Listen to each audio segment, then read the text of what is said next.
کشور خاکاسیا در قسمت شرقی و شمالی سیبیر جایگیر بوده، از جهت اقلیم و ریلیف با تاجیکستان ما شباهت دارد و مردمانش را اصلا خاکاس‌ها که از روی مخزن‌های تاریخی با مردم قرقیز از یک ریشه میباشند تشکیل میدهند. پایتخت جمهوری اتونومی خاکاسیا شهر اباکان میباشد و اهالی خاکاسیا که بیشتر از 600,000 بوده، اصلا مردمانش به چرواپروری و تجارت و دیگر ساحه‌های مهم حیات مشغول هستند. در برابر دیگر خلقت و ملت‌ها در کشور خاکاسیا هموطنان ما هم سربلندانه کار و زندگی کرده می‌کوشند که معرفی‌گر نام ملت و فرهنگ ما باشند. شاید از دایره هموطنانی که در منطقه سیبیر فدراسیون روسیه عمر به سر میبرند کم نفران یافت شوند که عائله نسل‌ها را نشناسند. محض تاجیکیت اصیل داشتند، پاسدار اصیل عرف و عادت و زبان و فرهنگ بودند. جونادلو نصراللویف و همسرشان مغفرت بانو نصراللویف را در بین کل مردم خاکاسیا و مردم تاجیک منطقه سیبیر معروف و مشهور گردانیده است. آسان نیست بیرون از وطن در بین صدها خلقت‌های دیگر معروف و آبرومند شدند، ولی محض عارت بلند و ننگ و ناموس تاجیکانه داشتند، همت بلند و سخاوتمندی و در دشمنی خودی و بیگانه بودن سرچشمه آبرو و نفوذ عائله نصراللویف‌ها در کشور автономии Хакасия گردیده است. Конечно, у нас только самые лучшие могут быть отзывы. Почему? Потому что центр Согдиана всегда участвует во всех республиканских мероприятиях и всегда готовы помочь организациям и другим. Вот мы знаем, что один из создателей этого центра, Джунадуло Насруллаев, он всегда внимательно относится к людям, когда к нему обращаются. Он большое внимание уделяет развитию культуры, поддержке культуры и в том числе вот пропаганде таджикской культуры на земле Республики Хакасия. Поэтому он постоянный спонсор разных мероприятий, таких как День Республики. Допустим, Центр таджикской культуры всегда участвует в республиканском фестивале многоголосия земли хакасской. И таджикская диаспора всегда очень ярко представлена на этом фестивале. Джунайдуло была присвоена звание заслуженного деятеля культуры Таджикистана. И в связи с этим представитель Республики Таджикистан приезжал к нам в Хакасию, и в здании правительства был вручен почетный знак Джунайдуло.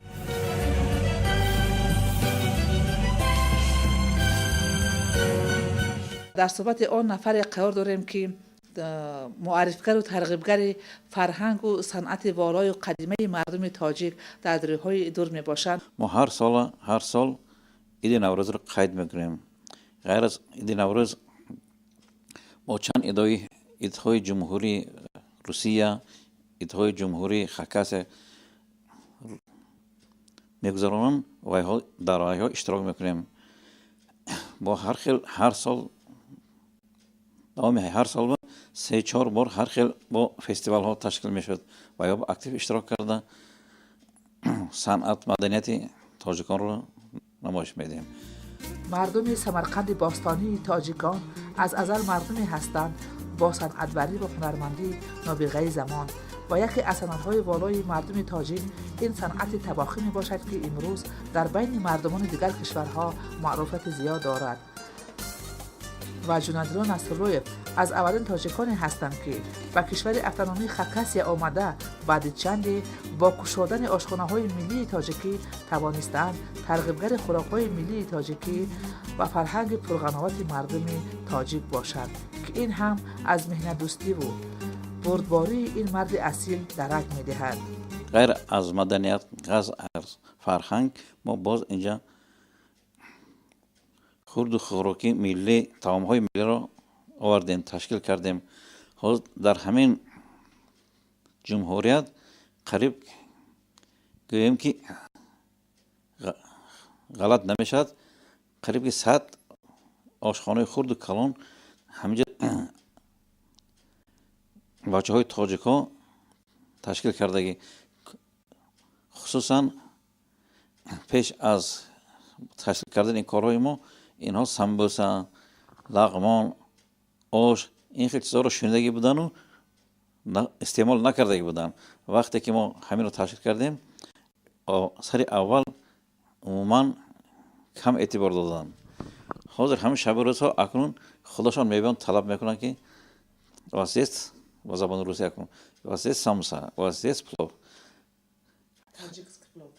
تاجیک پلو. حاضر همونها غیر از آمده شده خورد در رفتگاهشان باز میبینن هر کجا شنک داشته باشن با از ما میگیم ما با 50 نفر با 100 نفر با آش تیار کرده اید آش تاجیکی، یا میگن 100 نفر با 100 سمبوسه تیار کرده اید، یا 100 نفر با نان تنور تشکیل کرده اید پخته اید. ما این کارا هم میکنیم. محض آدمیت بالا و دوستدار ملت و فرهنگ خیش بودن و همواره دستی نیکویی دراز کردن به همگان است که جونادرو نصرالایف را محبوب همگان گردانیده است و چطوری که شاعر میگوید کسی که باوری این خلق را ارزنده میگردد به هر کس دوست رو هر خانه را زیبنده میگردد. هر یک انسان که از مادر به دنیا میاد آن زبانی که میگن که زبان مادری اگر وی را فراموش کند این ملت را فراموش میکند، این اجداد اولادها را فراموش میکند. یکمین هر یک انسان را حرمت میکنن، میپرسن ملتت کیست؟ ملتت و اگه باز ملتش گفت با ملتش افتخار نکرد زبان مادریش را اگر فراموش کرده باشد فرهنگ خودش را ندانسته باشد وی را در یگان کنج دنیا حرمت نمیکنن، اعتبار نمیگیرن. یکم میگه که زبان دانه جهان دانه، یکم اگر زبان خود را ندانه حیف به آن که اول زبان خود را نمیدانه، فرهنگ خود را نمیدانه. برای همین ما حرکت ما در آینده هم که در اولادهای ما هم همینجا که تولد شده ایستادن کلان شده ایستادن که زبان مادر را فراموش نکنن. ما اینجا مکتب های با زبان ملی با همون نوروز ها و دیگر ها همه برآمد ها با زبان مادری، این برای آن که اولادهای آماده است، جوانهای آماده ایستادگی اولادهای آینده هم عرف و عادت زبان رو فراموش نکنند. خوراک‌های ملی تاجیکی که از جانب شاگردان جونادرو نصرالایف پیشکش هزارها مردمان خاکاسیا و گرد و اطراف آن می‌گردند هواداران زیادی داشته بار دیگر از فرهنگ قدیمه و مردمان صاحب تمدن و پیشرفته بودن آنها درک می‌دهد و امروز صدها هموطنان ما محض توسط دستگیری این مرد شریف و کامل توانسته‌اند راه درست زندگی را یابند و به جامعه نفرسان باشند و در یک وقت نقش مناسب خویش را در آبادی تاجیکستان عزیز نیز بگذارند. یکمین بار در ریسپوبلیک خاکاسیا شهر اباکان عید نوروز رو نصرالایف تشکیل کردم. تا حاضر هر سال تشکیل میکنن، دوام دارد. با همکاری اکا جونادرو 12 سال زیادتر در همکاری کرده ایستیم، در همجا کار کرده ایستیم. حق دو باشه که ای وطن دوری ما که وطن هم وقت برای ما وطن است. یک جای باشیم نباشیم وطن همجا کار داره زندگی دارم شکری الله. ما خرسندیم، ما خودم خرسند، همه اول و پدر مادر همه خرسند که ما توازیران چی کم بودی یک شب پیش رئیس میریم که رئیس میام کم بودی اون بود میکنه. به هیچ کس پوشیده نیست که هموطنان ما در کشور اتونومی خاکاسیا میکوشند که معرفیگر نام بلند ملت و وطن باشند و دائما محض با راهنمایی جونادرو نصرالایف و همسرشان میکوشند سر یک پیاله چای تاجیکی جمع آیند و صحبت خاصه آرایند پیرامون محبت و اعتقاد و آیین آدمیت و وطنداری. وقتی که ما به این خانه وارد گردیدیم یک فضای تاجیکانه، یک محبت و صمیمیت تاجیکانه، یک زبان فصیح و ناب و شیرین تاجیکانه ما را گویا که پیشواز گرفتن پذیرایی کردند. بیا که زلفی که جویم چشم سرمس ها اینجاست، نگاهی گرم و ادا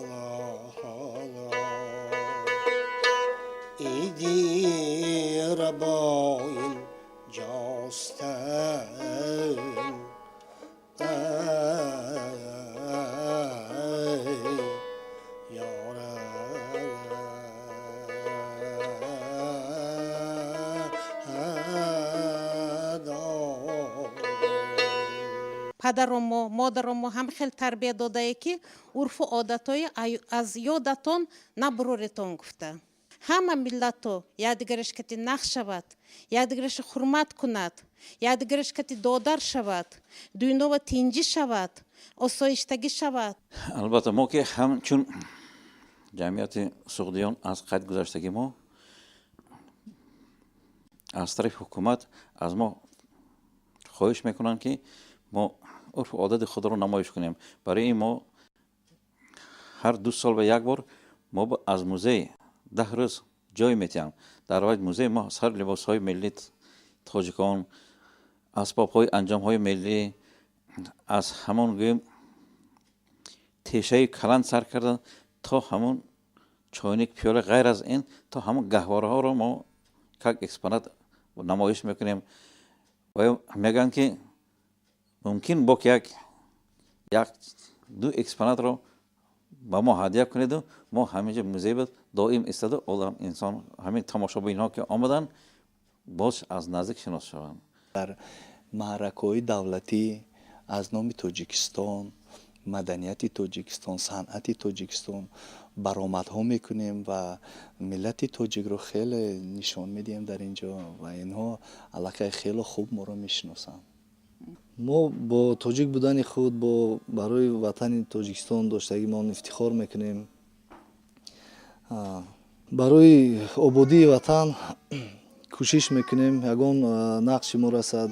оилаи Насруллоевҳо ин як гӯем ки тоҷикони асила аскари аз пеш мерафтагӣ да мо аз паси ҳамин одамо фахр карда барое ки апаи мағфиратбоно акаи Ҷунайдулло инҳо одамои беҳад поквиҷдон, беҳад одамои оқил.